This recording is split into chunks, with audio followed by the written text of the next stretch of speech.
Então fala você ligado aqui no canal, eu sou o Eduardo Ferrari e trago assuntos importantes do Vasco.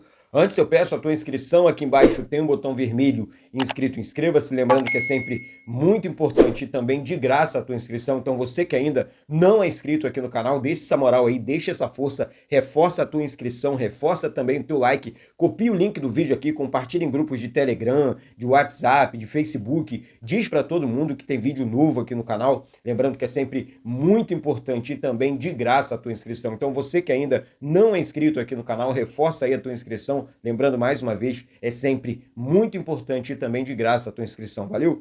Antes de falar do Vasco, eu quero agradecer a galera que está ajudando aqui o canal através da campanha do Pix, tá, gente? É muito importante essa ajuda, porque, exemplo, amanhã tem jogo contra a equipe do Corinthians, tem viagem, tem tudo mais. Então a galera literalmente está ajudando o canal Vasco Connection a trabalhar nessas transmissões. Eduardo Ferrari na rua, Eduardo Ferrari na estrada, equipamentos e muito mais. O Pix aqui do canal é esse e-mail que está passando aqui na tela, eduvasco 199798@gmail.com. É o e-mail aqui do canal, tá? Lembrando sempre, não importa o valor da sua contribuição, não importa o valor da sua doação, vai estar sempre ajudando e ajudando demais mesmo. Semana que vem vou fazer sorteio das camisas do Vasco, dos brindes aqui do canal e também de camisas aqui do canal, tá? Pra galera que está contribuindo aqui com o canal, acho muito justo, acho muito honesto também poder retribuir em forma de gratidão camisas, ingressos também para os jogos do Vasco. Ontem duas pessoas ajudaram, foi o Ramon José Uchoa, mais uma vez ajudando aqui o canal,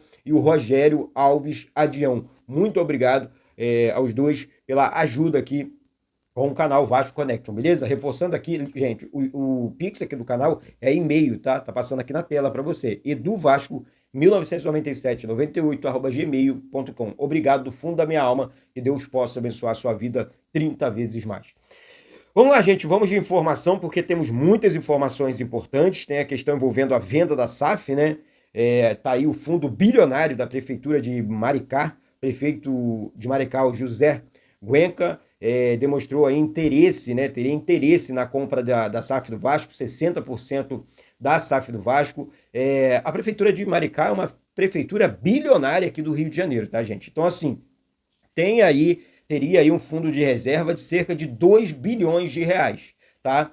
A informação de momento é que o prefeito, né, o Washington Guenca, ele teria aí um encontro marcado, uma reunião com o Bismarck, né, ex-jogador do Vasco, formado também nas categorias do Vasco, ídolo do Vasco. Então o Bismarck aí estaria fazendo aí esse meio campo para o Vasco tentar vender essa SAF. Seria muito legal, tá? Não seria ruim não. Ontem eu estava analisando isso aqui, vamos lá. Prefeitura de Maricá, uma prefeitura realmente bilionária aqui do Rio de Janeiro, uma das mais ricas do Brasil, tá? Consegue adquirir 60% da SAF do Vasco. Uma prefeitura e um prefeito que conhecem o Vasco, que são aqui do Rio de Janeiro, sabem da grandeza do Vasco, seria muito bom. E tem grana para isso. E tem bala na agulha para isso. Porque assim, parece que só o de fora tem valor. Parece que só, o grego, o americano, o italiano. Quando não é isso, desculpa. Quando não é isso. Quando o que temos aqui também... Desculpa, gente. Nós temos aqui bilionários brasileiros com condições também de comprar a SAF do Vasco, e não damos muita bola para isso. Tomara que isso aconteça, tá? Porque isso é sim uma prioridade dentro do Vasco. Então, mais um, tomara que ele assine ali os NDAs, entenda também a SAF do Vasco, né? Se é que já não assinou, né? Mas a informação de momento é que o Washington Guenca, prefeito de Maricá, manifestou interesse na compra da SAF do Vasco. Repetindo aqui, a prefeitura de Maricá é uma prefeitura bilionária. Teria aí um fundo de investimento de cerca de 2 bilhões de reais. Vamos aguardar a cena dos próximos capítulos.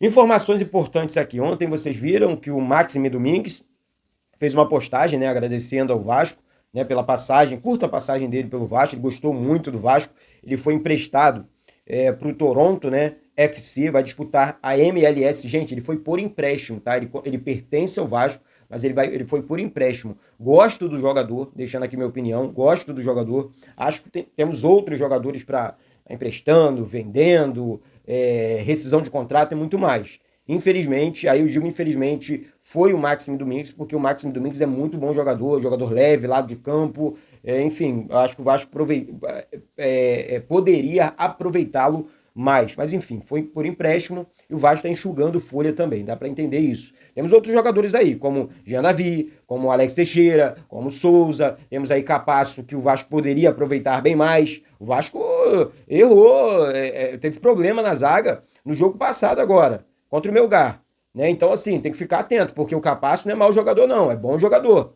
Enfim, mas temos outros também. Então, Max Domingues, fora do Vasco, boa sorte pro Max, que eu considero bom jogador, tá certo? Vamos lá, gente, falar sobre o clássico, se existia a possibilidade ou não do clássico entre Vasco e Flamengo acontecer em São Januário. A Polícia Militar do Rio de Janeiro ontem alegou riscos de segurança e vetou o clássico em São Januário, ou seja, o Vasco busca ainda outras alternativas, mas se eu fosse o Vasco, sabe o que faria? Meio a meio no Maracanã. Tá tudo bem, Maracanã é um estádio aqui do Rio de Janeiro, do estado do Rio de Janeiro, da população do Rio de Janeiro, não é do Flamengo, não é do Fluminense, porque é consórcio, porque é isso. Maracanã pertence, vou repetir aqui, o Maracanã pertence à população carioca. Isso não existe. O estádio não é do Flamengo. O estádio não é do Fluminense. Então, se eu fosse o Vasco recebeu algumas propostas para levar o clássico para outros estados e tudo mais, o que é muito legal, porque a torcida do Vasco também é gigante no Brasil inteiro. O que me preocupa, e sendo muito honesto aqui, é a logística. Esse mês, por exemplo, 8 jogos, teremos 8 jogos. Então é uma batida muito forte. Então, se o Vasco puder evitar sair do Rio de Janeiro, evitar viagens. O exemplo, o Vasco jogou contra o Santos, depois contra o Melgar pela Copa Sul-Americana e está viajando já para enfrentar o Corinthians sábado, amanhã. Olha a batida. Então, assim, são 3 jogos em menos de uma semana. Então, é muito complicado isso, sabe? Então, se eu fosse o Vasco, aqui é claro a minha opinião como vascaíno, não sei a sua, eu deixaria esse jogo acontecer. Vamos conversar a diretoria do Flamengo, a diretoria do Vasco, e vamos mandar o nosso jogo também no Maracanã, tá certo? Então vamos aguardar aí a cena dos próximos capítulos envolvendo isso. Falando sobre Sul-Americana, né? O Vasco empatou, vocês sabem, o Vasco poderia ser líder, hein, Carille? O Vasco poderia estar na liderança, isso porque ontem o Puerto Cabello empatou com o Lanús 2-2, né, na Venezuela, pelo grupo do Vasco, né? Então, o Vasco hoje é o líder porque marcou 3 gols com 1 ponto. Melgar, segundo colocado, também marcou 3 gols com 1 ponto. O Puerto Cabello na terceira colocação com 1 ponto e o Lanús também com 1 ponto. Lembrando que o Vasco enfrenta agora a equipe do Puerto Cabello segunda-feira em São Januário. Mais uma batida forte. O Vasco joga sábado, joga na terça também em São Januário pela Copa Sul-Americana. Gente, lembrando sempre com transmissão aqui do canal, tá? Então você que ainda não é inscrito no canal, reforça aqui embaixo a tua inscrição. Não fique de fora das transmissões aqui no canal, não, tá certo? Gente, uma outra informação importante aqui, tem gente que não dá bola para isso.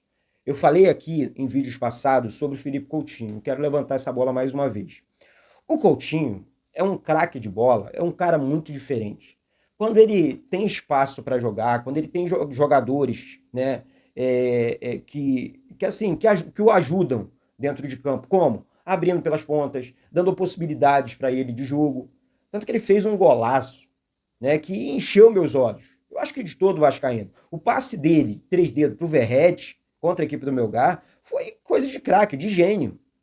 Nós temos esse jogador. E aí, ontem, desculpa aqui, tá? Me perdoa, eu não sei de quem foi a informação, mas a informação não é minha. Mas a chegada do Nuno Moreira, como a gente falei, o Vasco precisa de um ponta esquerda, de um ponta direita. Isso vai facilitar a vida do Coutinho no meio campo. O Coutinho não é um meia de muita velocidade, ele é craque.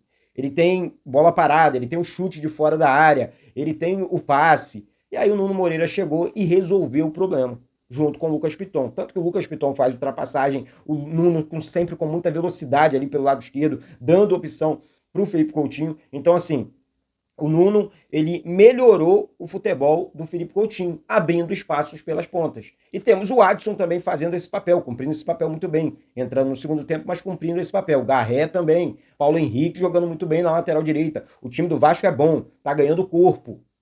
O que está preocupando, e aí vamos sair continuar falando de time, mas o que me preocupa são as decisões, tá, do técnico Fábio Carille. Quero deixar uma coisa clara aqui, não é ataque pessoal, é um se liga, porque a torcida do Vasco está cansada e a torcida do Vasco vai cobrar.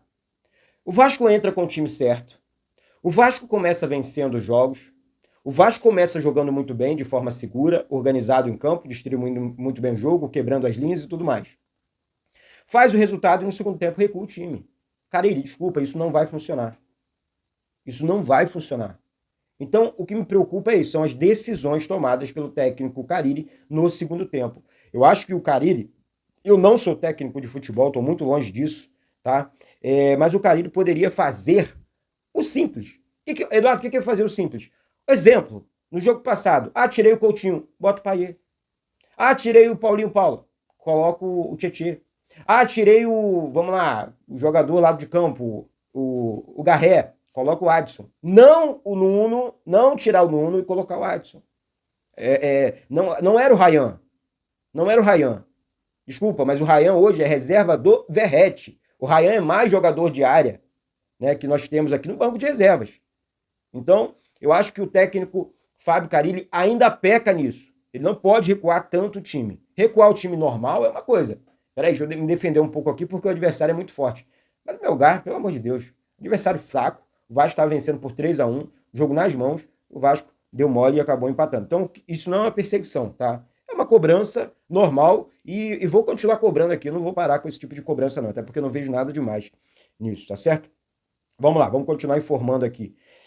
Gente, o Vasco no meio do ano vai fazer um grande investimento. Eu recebi essa informação ontem de uma pessoa do Vasco, eu converso sempre aqui para trazer informações importantes para vocês. E ontem eu até brinquei, né, aquela brincadeira assim com fundo de maldade, perguntando sobre o Di Maria.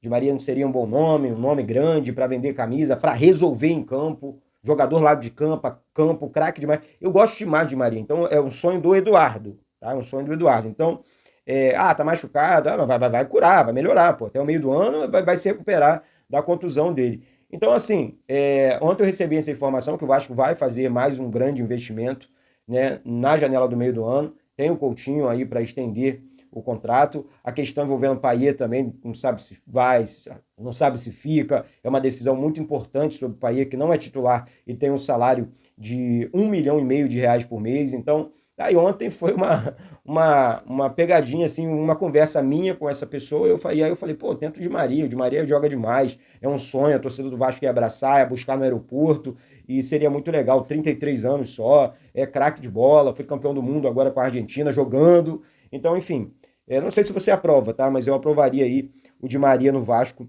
sim, tá certo? Então, para finalizar o vídeo aqui, eu quero falar sobre os objetivos do Vasco na temporada. Como vocês sabem, o Vasco disputa, na temporada 2025, 3 competições: Sul-Americana, Copa do Brasil e Campeonato Brasileiro. Gente, o objetivo do Vasco tem que ser sempre títulos, principalmente o da Sul-Americana, que eu vejo uma possibilidade muito grande, que eu acho muito possível para o Vasco. Agora, se o Vasco conseguir premiações, engordar o caixa com classificações na Copa do Brasil, Copa Sul-Americana, avançar bem no Campeonato Brasileiro e além de engordar o caixa, uma classificação para Libertadores 2026, aí é show de bola. Aí é show de bola. Por que eu tô falando isso aqui? Porque é o seguinte, gente, o Vasco vem passando por maus bocados durante anos. Então, assim, desde o momento, cheguei numa semifinal de Copa do Brasil ano passado. Esse ano eu estou disputando uma competição internacional. Opa, já vejo uma evolução aqui. Já vejo uma evolução no time. Eu consegui manter os principais jogadores. Eu consegui reforçar ainda o elenco. Isso é muito importante. Então, eu, Eduardo, enxergo a seguinte questão. Se o Vasco conseguir uma vaga para a Libertadores ano que vem e engordar o caixa e principalmente vender a SAF, tá? Eu acho que você consegue realmente matar o ano de maneira positiva. Temos a questão da reforma de São Januário, né? Reforma e ampliação também de São Januário. Então, assim, eu como vascaíno, essas 4 coisas: engordar a caixa, classificação para a Copa Libertadores ano que vem, ou título da Copa Sul-Americana, reformar São Januário. Acho que essas coisas são prioridades dentro do Vasco. Eu quero ver um Vasco forte e organizado financeiramente também. Estou cansado dessa questão dívida. A venda da SAF do Vasco tem que ser uma prioridade, sim, sempre. Temos algumas prioridades. Eu acho que que aos poucos as coisas vão se acertando, aos poucos a diretoria está fazendo um trabalho correto. Claro que a diretoria tem defeitos, como outras também, mas eu acho que o Pedrinho está fazendo um trabalho muito correto e muito sério dentro do Vasco. Algumas pessoas vão criticar, o que é normal, eu só sou contra ataques, tá certo? Mas o trabalho está sendo bem feito sim, estou acompanhando de perto e passando para vocês aqui sempre em primeira mão. Tá certo, gente? Então é isso. Daqui a pouco eu volto com essas e outras informações do nosso Vasco. Tem muita gente assistindo os vídeos aqui esquecendo de se inscrever, hein? Deixa essa moral aí, reforça aqui embaixo a tua inscrição, reforça aqui embaixo o teu like, habilite o sino de notificações para todos os vídeos. É muito importante a tua inscrição, é muito importante o seu like. Deixa essa moral aí pro canal também. Participe das campanhas aqui do canal, valeu? Um beijo no coração de todos vocês, Eduardo Ferrari, aqui do Rio de Janeiro. Saudações vascaínas!